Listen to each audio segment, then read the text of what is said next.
Hall has proven to be a formidable foe for Steve Austin and for OSI. But where did Hall come from? What are his origins? And what drives him to kill and carry out the things that he does now? In this issue, we find out.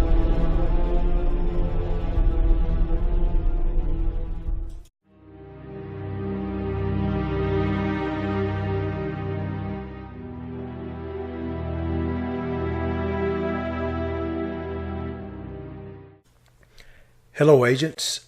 Welcome to issue number 7 of the Bionic Man. And this time, we're going to figure out the mystery surrounding Hall. So let's begin. Jamie opens her eyes, looks up, and she says, "Am I dead?" As she looks upon Steve Austin. She quickly races up. "Holy crap! I buried you." "I know, Jamie," Steve says. "I'm sorry." "Sorry?" she says as she slaps him across the face. "For the last 8 months, I've done nothing but work, run errands, do chores, anything that would exhaust me to keep me from thinking. I painted this house twice, so I didn't have to remember that you burned up." "I know, Jamie," Steve says. "I know, but get the hell away from me," as Jamie storms out of the bedroom. "Jamie, I know this is all a shock." "Shock?" she says.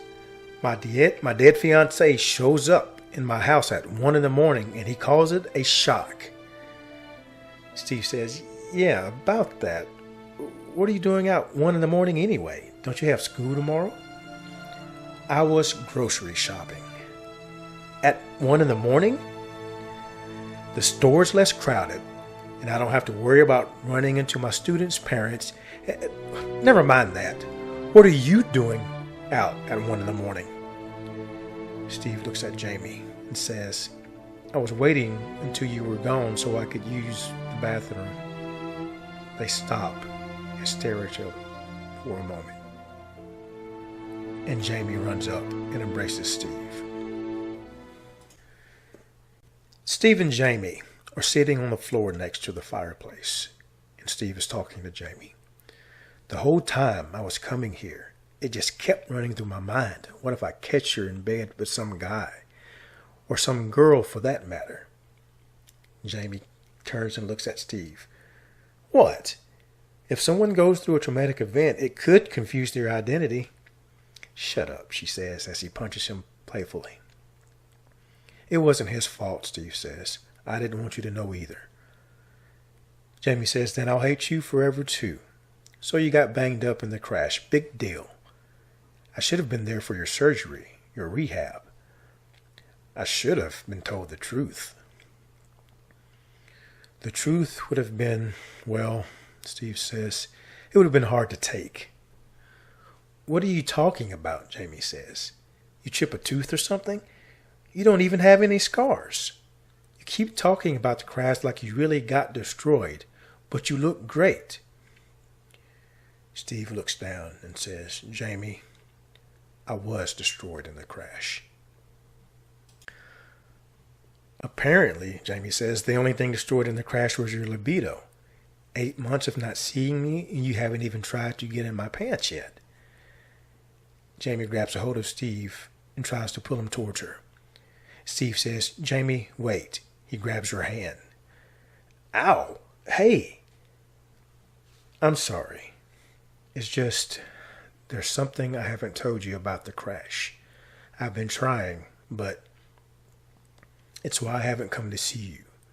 The reason they told you that I died." Steve pulls off his glove and reveals his bionic limb to Jamie. Jamie looks on in amazement. "I lost almost every limb in the crash. Broke my back, lost an eye. They replaced everything with robotic parts. They're called bionics. Even my skin is synthetic. Jamie turns Steve around and grabs his pants. But Africa, it's still where it... Steve says, it's synthetic, Jamie. They faked it. I should probably go.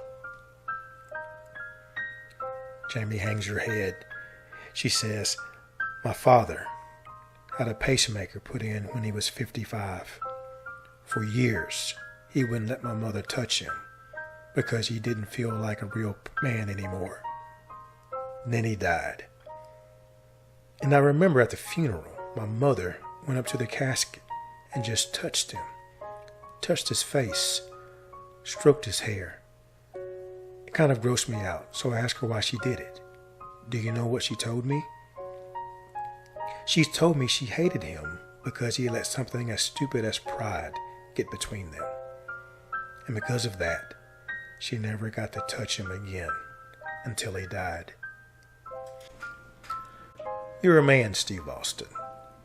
You're the same man you've always been, regardless of that bionic stuff. Do you know how I know that? Because you held me tonight the same way you've always held me. And I felt your love for me. And I felt how much I love you. I didn't think I'd ever feel that way again.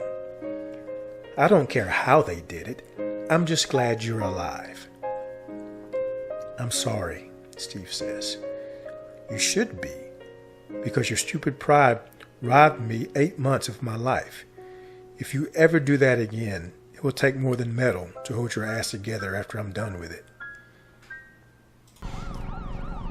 At that very moment, vehicles from OSI show up at Jamie's house. Uh-oh, Steve says.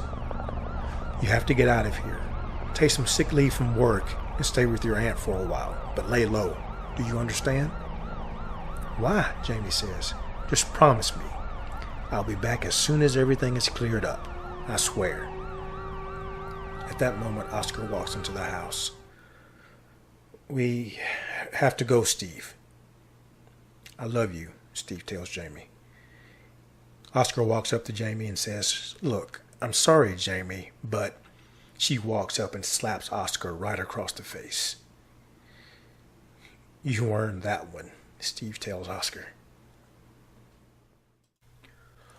What the hell was all that about? You send me into the middle of a war zone, for Christ's sake. Steve, calm down. We didn't. Calm down, Oscar? I watched a man get torn apart. And by who? Who the hell was the guy? Another agent? Former agent, Margaret says. I want answers. And they better start coming fast or I'm walking.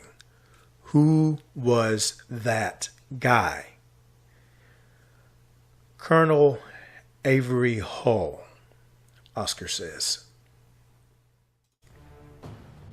I've heard of that guy, but they were only stories, rumors. Avery Hall is all too real, Oscar says. Even though he's 10 years younger, he was already a legend when I started at OSI. He was a real-life G.I. Joe, smart, strong, relentless, but humane. A tactical and improvisational genius. DOD wanted to pull him out of active duty and use him as a recruiting tool full-time. But the guy was a true believer, totally dedicated to fighting for his country. He came to OSI because we could challenge him. Imagine that. A soldier looking for challenges simple run-of-the-mill warfare couldn't provide.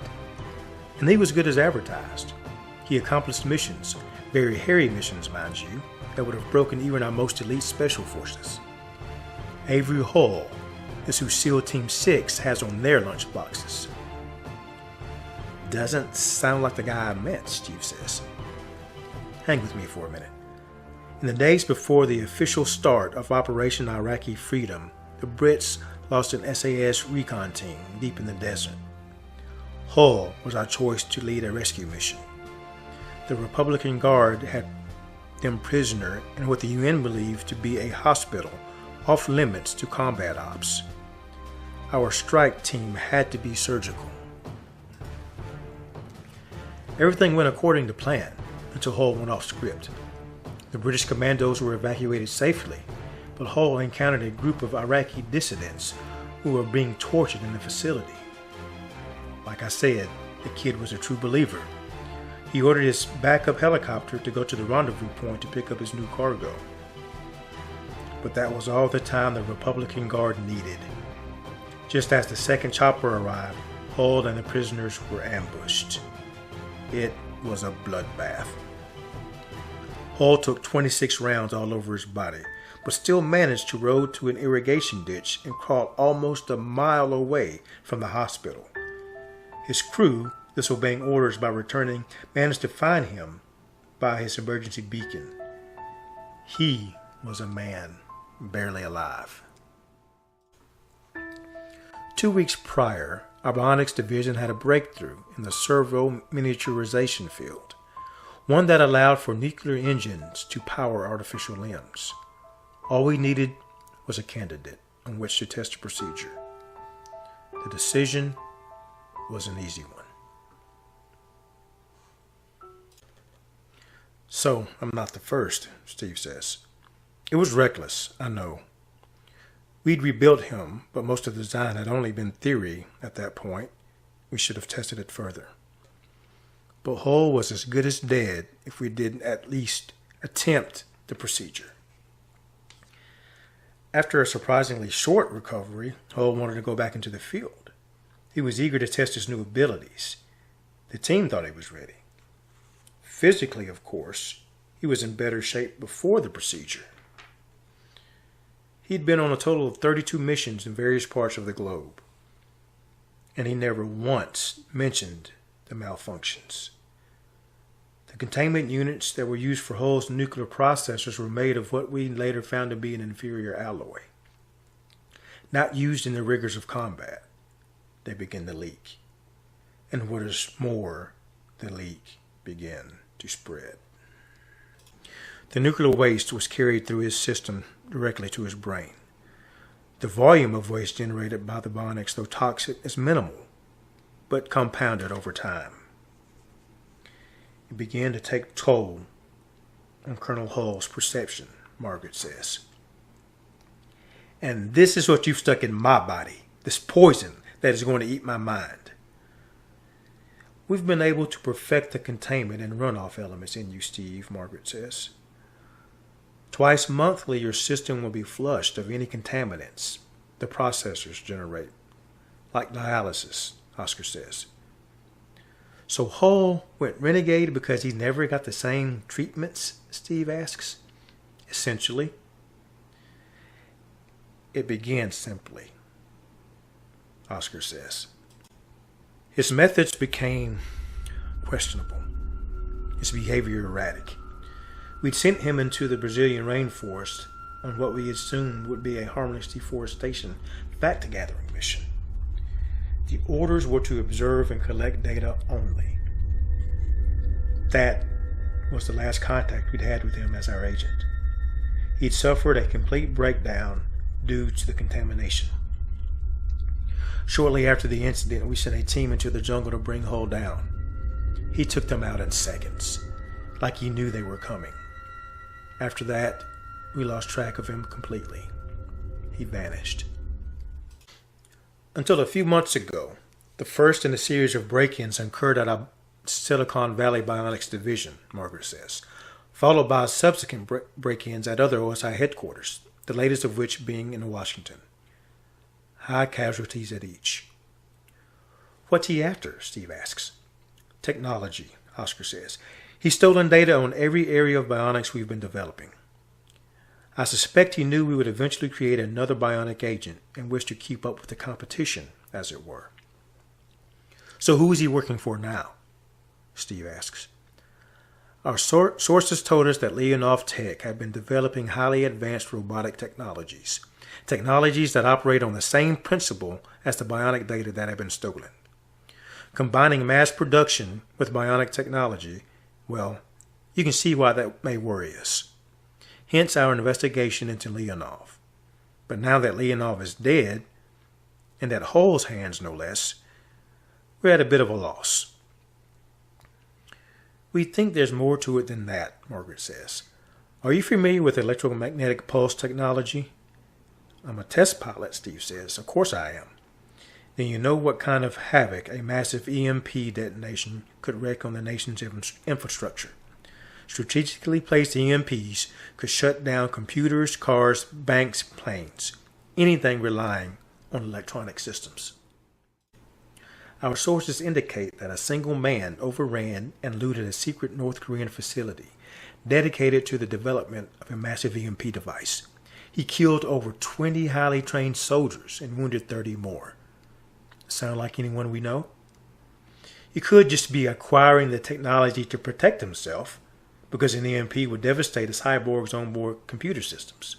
Or he could be planning something more forward-thinking. What does this have to do with me? Steve asks. Well, Margaret says, due to the obvious diplomatic issues with the Russian government, we can't charge Leonov Tech with employing a renegade superhuman agent that we're responsible for developing.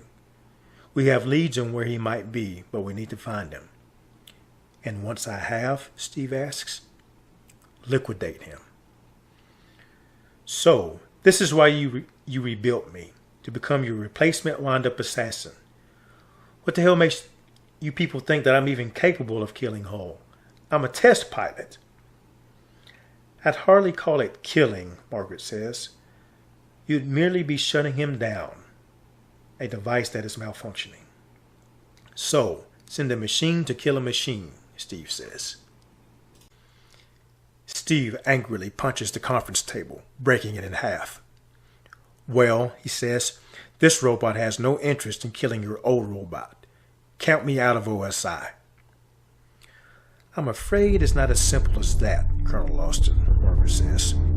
Mr. Goldman, inform Colonel Austin of the conditions of his refurbishment. Margaret? Tell him, she says. Officially, Steve, you don't exist anymore. You were listed as deceased after your crash. Well, won't the world be surprised to see that's not the case anymore, Steve says. There's more, Margaret says. We took certain steps after Hull's meltdown. You've been implanted with a fail-safe device, Steve. If for any reason you deviate from your particular mission, the generators that power you can be deactivated by Miss Carlyle. Steve turns and says, no. Margaret activates the device. Steve falls to the ground. I know you can still hear me, Colonel Austin, so let me explain it to you like this. I will lock you in that steel cage till the toxic runoff eats your brain. I will leave you inert and still alert, unless you do everything this bureau tells you to do. Well, agents, that will do it for issue number 7. Now we have an idea of who Hull is and what maybe part of his plan is. And we'll see maybe next issue how Steve reacts to what Miss Carlyle has done to him. So until next time, let's keep it classified.